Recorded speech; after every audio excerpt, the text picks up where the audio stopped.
అలాగే ఇంకొకటి కీలకమైంది ఏంటంటే, మన ఇంట్లో కుటుంబ సభ్యుల్ని దయచేసి ఇలాంటి కార్యక్రమాల్లో దయచేసి మీరు ముఖ్యంగా ప్రభుత్వానికి సంబంధించిన కార్యకలాపాలు దయచేసి మీ రివ్యూ మీటింగ్స్లో వాళ్ళని ముందుకు తీసుకెళ్ళకండి.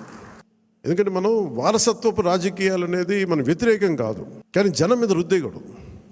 వాళ్ళని భవిష్యత్తులో వాళ్ళే మా వారసులను చెప్పడం కొంచెం ఇబ్బందిగా ఉంది బయట. ఎందుకంటే అలాంటప్పుడు నేను కూడా నా పిల్లలు ప్రమోట్ చేస్తూ కూర్చుంటే ఇంకా దీనికి కొత్తదనం ఎక్కడి నుంచి వస్తుంది చెప్పండి, ఇబ్బందిగా ఉంటుంది. అది సహజంగా మీ బిడ్డల్లో మీరు ఎదగాలని కోరుకుంటున్నాం. రాజకీయాలు వస్తే నాకే ఇబ్బంది లేదు.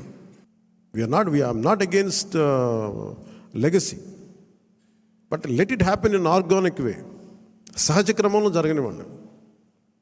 అందుకని ఇలాంటి ప్రతి చోట ఇవి కొన్ని వినిపిస్తూ ఉన్నాయి. ఇది అందరి ముందు చెప్తే ఇది అందరూ మనం ఒకసారి ఒక లోపలికి ఆత్మపరిశీలన చేసుకోండి. అందరూ సహజ క్రమంలో వస్తే నాకు ఇబ్బంది లేదు, కానీ దాన్ని దయచేసి